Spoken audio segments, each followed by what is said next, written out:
A inevitabilidade da adoração. Derek Prince. Finalmente, a escolha do homem não é se ele irá adorar, mas quem ele irá adorar.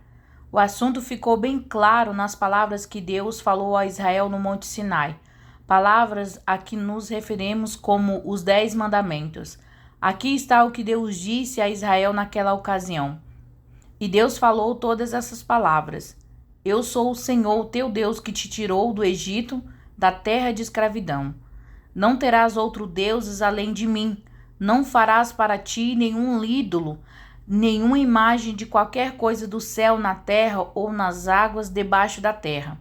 Não te prostrarás diante deles e nem prestarás culto, porque eu, o Senhor, teu Deus, sou Deus zeloso, que castigo os filhos pelos pecados de seus pais até a terceira e a quarta geração, daqueles que me desprezam. Êxodo 20, verso 1 ao 5. Gostaria de chamar sua atenção para certos pontos importantes nesta passagem. Primeiro, Deus não partilhará a adoração com ninguém nem com nada. Se adorarmos a Deus, adoramos apenas a Ele, e somente Ele tem o direito de receber essa adoração. Não existe no universo outra pessoa, ou ser, ou objeto ao qual possamos oferecer a nossa adoração, exceto ao verdadeiro Deus. Segundo, prostrar-se é sempre uma indicação de adoração. Referindo-se aos ídolos proibidos, Deus disse: Não te prostrarás diante deles, nem lhes prestarás cultos. Êxodo 20, verso 5. Prostrar-se e adorar são sinônimos. O terceiro ponto é muito sério. As más consequências da adoração mal dirigida estendem-se aos nossos descendentes. Deus diz que castigará os filhos pelos pecados dos pais até a terceira e a quarta geração. Esse tipo de castigo geracional não resulta de outros pecados que os homens cometem. Este pecado em particular é tão único e tão grave. Adorar qualquer outro Deus que não seja o verdadeiro Deus. Que Deus diz que continuarão as consequências para a terceira e quarta geração daqueles que praticam isso. Subtítulo: A oferta de cereais. O livro do Levítico refere-se a uma oferta material do Antigo Testamento, mas, como em muitas práticas do Antigo Testamento, esta se relaciona com o domínio espiritual e particularmente a adoração. Quando alguém trouxe uma oferta de cereal ao Senhor, terá que se dar da melhor farinha. Sobre ela derramará óleo e colocará incenso. Levítico 2, verso 1. Esta oferta de cereal era comida ou farinha que tinha de ser moída em farelos. Como já afirmei antes, isso tipifica a nossa oferta, as nossas vidas a Deus. Deus quer nossas vidas moídas. Ele quer até os menores detalhes. Quer tudo para Ele. Assim pode lidar com ela sem a nossa resistência ou oposição à sua vontade. Quando oferecemos nossas vidas a Deus, existem duas ações figuradas, metafóricas, que devemos tomar. Temos que colocar óleo nelas e pôr incenso sobre elas. Em toda a Bíblia, o óleo é invariavelmente uma metáfora para o Espírito Santo. Não podemos oferecer nada a Deus a menos que o Espírito Santo nos torne capazes de oferecer. O incenso é uma espécie de goma aromática retirada de plantas aromáticas, no seu estado natural e habitualmente de cor branca, e não tem qualidades particulares atrativas. Mas quando este é queimado, espalha um aroma profundo e distinto que tipifica a adoração. De fato, na maior parte dos casos da Bíblia, onde encontramos a palavra descrevendo o incenso ou perfume ou aroma, refere-se à adoração. Assim, quando nós oferecemos ao Senhor, temos que fazer isso pelo Espírito Santo e como adoração. Mas algo diferente acontece com o incenso, como podemos ver em Levítico 2, verso 2.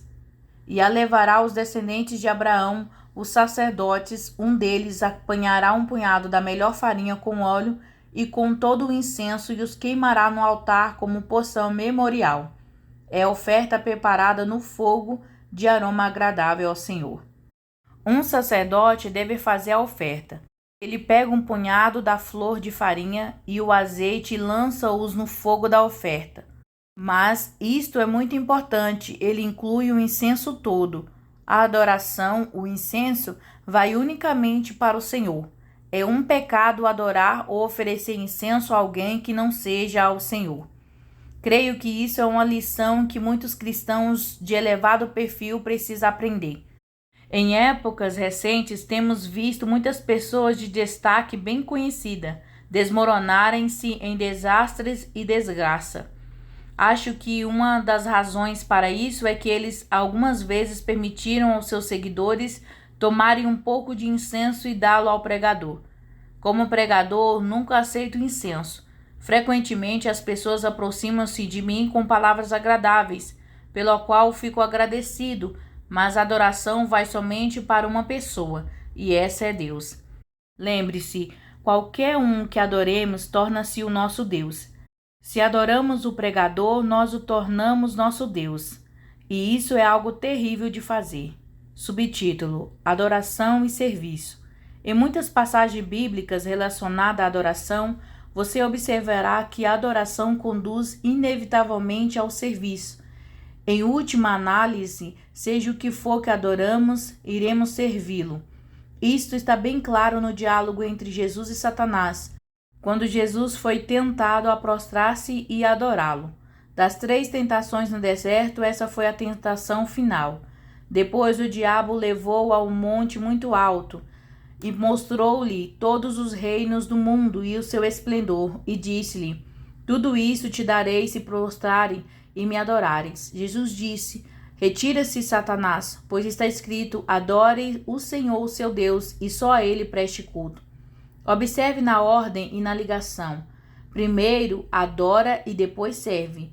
Muitos cristãos tentam inverter a ordem, mas isso não funciona. Servir sem adorar não é a mesma coisa. Mas existe também uma ligação funcional. Quanto mais adoramos uma pessoa ou uma coisa, maiores são as consequências que surgirão em nossas vidas.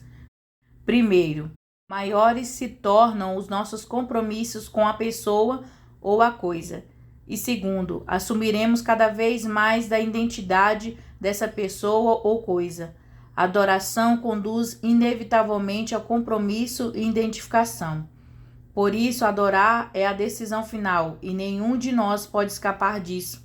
O homem foi criado originalmente para adorar. Ele não pode mudar este aspecto da sua natureza. Tudo o que ele pode mudar é a direção dessa adoração, do verdadeiro Deus para o falso Deus.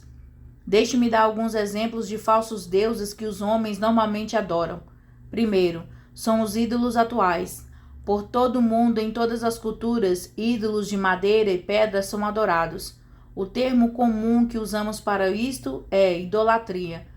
Segundo, as pessoas frequentemente adoram os seus próprios desejos físicos e prazeres. Estes se tornam o seu Deus.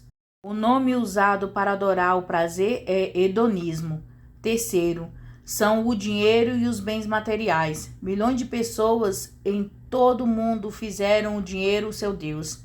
A Bíblia refere-se a esta forma de idolatria como cobiça. Quarto, são os líderes políticos tais como Hitler ou Stalin. É interessante que aqueles que rejeitam a Bíblia e o verdadeiro Deus com as suas filosofias políticas frequentemente acabam sendo alvos humanos para a sua adoração. Finalmente, existem fundadores de vários cultos e de falsas ideologias religiosas. Os trágicos acontecimentos associados a Johnstown, na Guiana, e Waco, no Texas, são resultados de adoração a um líder de um falso culto. Subtítulo: Adoração e o fim dos tempos. O que esses tipos de falsa adoração têm em comum? Todos eles conduzem para a mesma pessoa final, Satanás. Satanás quer ser adorado porque isso estabelece singularmente a sua reivindicação de ser igual a Deus. Já afirmei anteriormente que a adoração só pertence a Deus.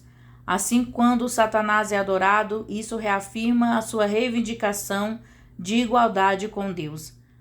Foi isso que causou a queda de Satanás, como está escrito em Isaías 14, verso 12. Como você caiu dos céus, ó estrela da manhã, filho da alvorada! Como foi atirado à terra, você que roubava as nações! Estrela da manhã e Lúcifer são dois dos títulos de Satanás. Nos versículos 13 e 14, o profeta revela a motivação interior de Satanás que o fez se rebelar contra o verdadeiro Deus. Você que dizia no seu coração: subirei aos céus, erguerei o meu trono acima das estrelas de Deus. Eu me assentarei no monte da Assembleia, no ponto mais elevado do Monte Santo. Subirei mais alto que as mais altas nuvens e serei como o Altíssimo. Observe na terminação. Irei, repetidas 5 vezes. Esta é a essência da rebelião de Satanás, a fixação da sua vontade contra a vontade de Deus. E nas últimas palavras encontramos a ambição final de Satanás: serei como o Altíssimo. Novamente, a igualdade com Deus continua sendo o objetivo final de Satanás.